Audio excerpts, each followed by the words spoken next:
What's up, guys? My name is Blake Moore. Welcome to More Finance. As you guys saw, I've already accepted my first order, that McDonald's order. Not the worst order in the world, but not a very good one either. But it could have been a lot worse, so I'm thanking Tony again. Thanks for not sending me any terrible orders yet. And we are in day 2 of this accepting every order challenge that I'm doing for this week. So we just got our second order of the day, and it's actually a pretty good order. $6.50 to Neaters, only 3.3 miles. But the kicker is that they send it to me as I'm passing the exit that I need to take in order to get to that Neaters. So really it's probably going to end up being about 4.5 miles rather than the 3.5. Well, actually, that might not be true, because if you look closely, the 3.3 was already wrong, because I was like probably half a mile ahead of where the black line starts. So maybe it'll actually only end up being like 4 miles. But still, it sucks because I could have already been there. But now I got to flip a UE on the freeway. Well, not on the freeway. I'm going to exit first and then flip around. But anyway, just a waste of time. Maybe that'll make it so that when I get there, the order is actually ready though. Because Neaters is usually pretty slow when it comes to having the orders ready when I get there. So we'll see. Wow, guys, right as I turned off the camera, I actually got a present from Doordash. This stack order. So not a bad order at all. Only 600 yards, $5. I mean, I'll take it. Hopefully both of them are ready by the time I get there, because this order would end up being just magnificent. So again, we'll see what happens.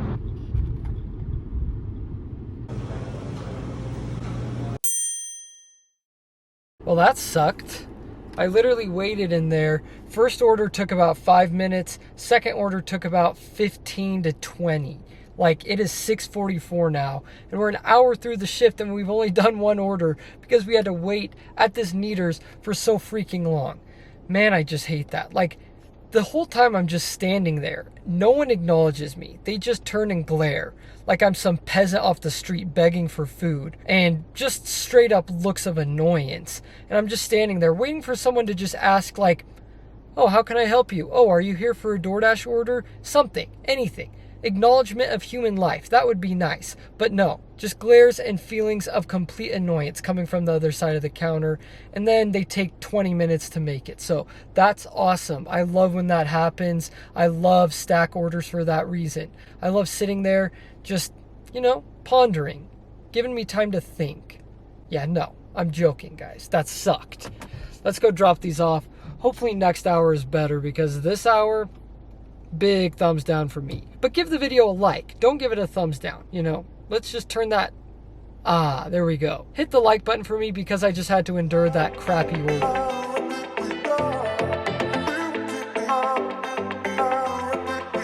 Oh, good. Goody me. Another apartment order. 3rd floor. I just love these apartment orders because they give you such a good leg workout.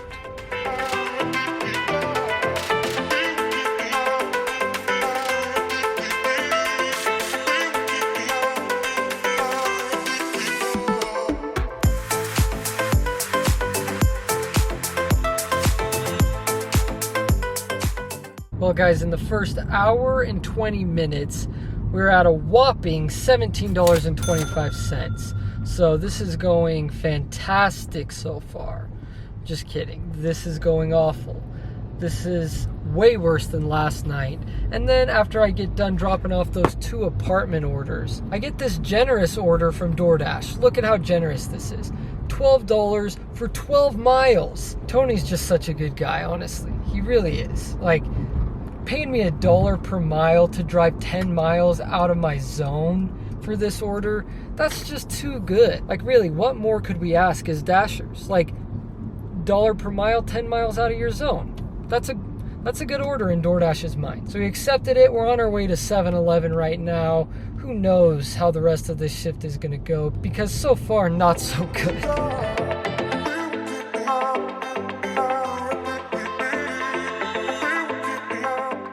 Guys, I don't know if this is a bailout or what, but I show up to the 7-Eleven and they say that their internet is down, so they can't receive any DoorDash orders. So, like, why are you not contacting Doordash to let them know, first of all? And second of all, am I just lucky that I don't have to drive 10 miles out of my zone? I don't know. But honestly, guys, like, restaurants, why are you not notifying DoorDash when something goes wrong? This is the problem that a lot of Dashers run into. And it's because restaurants really don't give a crap. They are just like, well, whatever. If the Dasher comes, they come. I'm not making their order. So it's just like, why can't you do the simple courtesy, just notify DoorDash, tell them to shut you down for the night, and then you'll be back up on the app tomorrow? Like, it's really not that hard. I literally managed a Taco Bell myself, had to deal with Grubhub. Taco Bell wasn't with DoorDash at that point, but I assume it's the same thing. If we ran out of an item or if we were closing early or anything like that, you just literally give Grubhub a quick call, or I think they even have a text line. You can text them and just notify them. Let them know what's going on. I don't know why more restaurants don't do that. I actually just got another order, and it doesn't even look like it's a stack order, so maybe that order just got unassigned. I don't know. But it's this Cut Bop order for $4, 3.2 miles. Again, not a terrible order. Not one that I would like to accept, but you know, it is what it is. Yeah, so it looks like that order just got unassigned, the 7-Eleven one, so that's kind of odd. I was hoping to call support and get half compensated pay. So what the heck, DoorDash? That's freaking lame. They don't even give me the opportunity to call support and get half pay? This is freaking rigged. I thought it was a blessing, but now I just see it as a curse. Maybe I wanted to drive those 12 miles for $12, huh? Ever think about that, DoorDash? Oh well, whatever. I'm over this order. We're going to Cut Bop now, I guess, and picking up that order.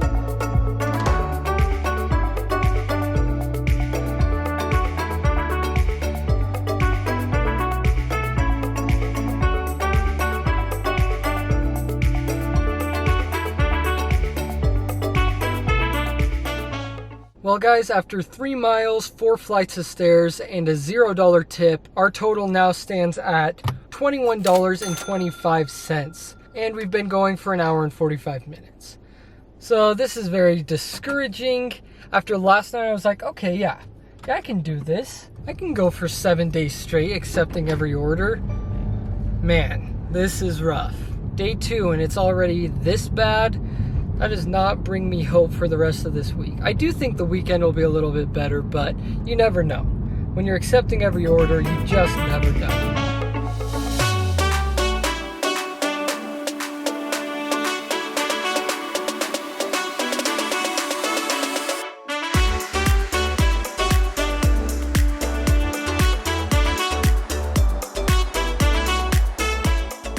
So we just dropped off that last order, and I was pleased to see a generous tip when I dropped it off. Just the best. Isn't that just awesome when you drive 9 miles? Like, you're the customer and you live 9 miles away, and you know that that Dasher is going to have to drive at least 15 minutes just to get it to your house. And you're just like, you know what?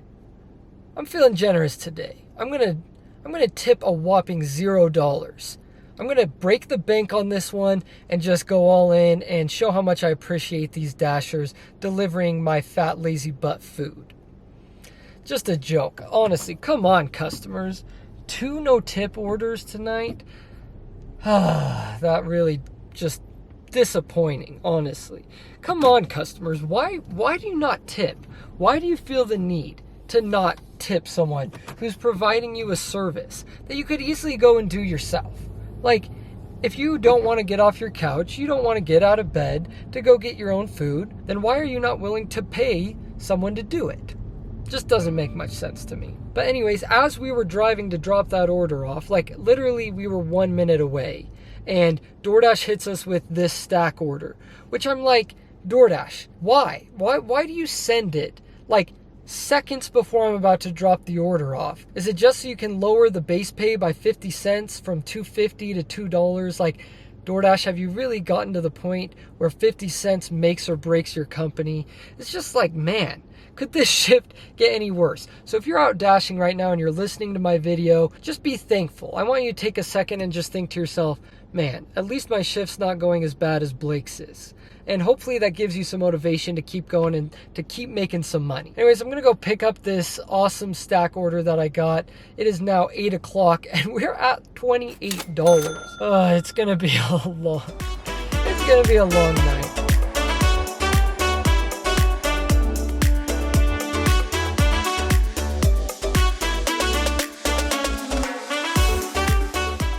Wow, guys, I just had one of the craziest things happen to me. So I thought this shift couldn't get any worse. And then, of course, you know, it does. So I'm going to pick up that Mobetta's order. And I get there, it's ready. I'm like, sweet. I pick it up, and then I'm driving to the customer's house. And he hits me with this message. And I'm like, are you kidding me? He put the wrong address, and he wants me to bring it all the way to his work, which means I have to drive all the way to his house, say that I dropped off the order so that I could actually complete the order, and then drive clear 9 minutes in the other direction and drop it off at his work. And so I'm like, well, you know, whatever. You know, I'll do it for the guy. And so I tell him I'll do it and explain the situation of what I got to do. And then he was actually really nice and ended up Venmoing me $6. So I got a $6 extra little tip onto that one. So I guess it wasn't all that bad, but it just seems like, man, one thing after another this shift. Like, it has just been one wild shift. We are not making good money at all. But after I dropped his order off, I got this blessing of an order. Literally, not being sarcastic on this one. $15+ for only 8 miles. Like, finally, I get a good order, even though it's a stack order, but still. Finally, a good order that I can actually make some money off of, because honestly, at the pace we're going, I don't even know if we're profiting. Oh, well, I just pulled into Pizzeria Limon, so let me go pick this up. Wow, guys, does that not look just absolutely delicious? Man, I wish I could have picked myself up one of these.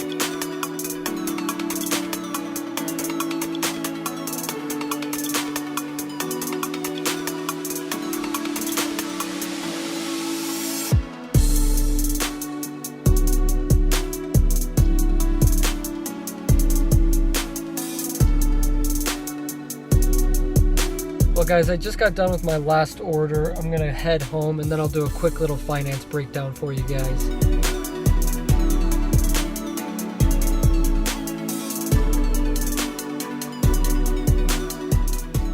Well, guys, we ended up going 3 hours and 20 minutes, and we ended up making $52 from Doordash, and we had that $6 Venmo, so $58 in total, which means our hourly pay was $17.58. And we ended up driving 50.3 miles, which means our dollar per mile ratio was $1.15, which is actually kind of weird because yesterday's shift felt a whole lot better than today's shift, but we had a higher dollar per mile ratio today than we did yesterday. And yesterday we made over $20 an hour. So just some weird stuff going on right now. But I think it's because a lot of the time was spent waiting around today. Probably 45 minutes or maybe more out of the 3 hours and 20 minutes we went was spent just waiting in restaurants. So that could be why. But because we drove the 50.3 miles, we get a $28.17 tax deduction, which means the total that we have to pay taxes on is only $29.83. And if we take 30% of that for taxes, we're taking $8.95. So our total after taxes is $49.05. And if we factor in our gas expense, we spent $6.50 on gas. And if we save 5% towards car repairs and car savings, then we are going to be saving $2.45, which means our total profit after all expenses was $40.10, which means our hourly profit was only $12.15. But hey, we were still making profit. At first, I didn't think we were even profitable those first couple of hours, but it looks like we ended up being decently profitable after all was said and done. So there you guys have it. Thanks for coming along with me on this shift. Day 2 is in the books, completed. Stay tuned for day 3 tomorrow. We'll be back at it, accepting every single order. And because the shift was so unbearable and just, you guys saw it. I mean, it was a rough shift. Make sure you hit the like button for this video and give me a subscribe for this terrible day, because that would truly just make my day better. So if you want to reverse the effects that this DoorDash shift had on me, make sure you hit that subscribe button. And as you guys know, you're the best subscribers in the entire world. I'll see you guys next time.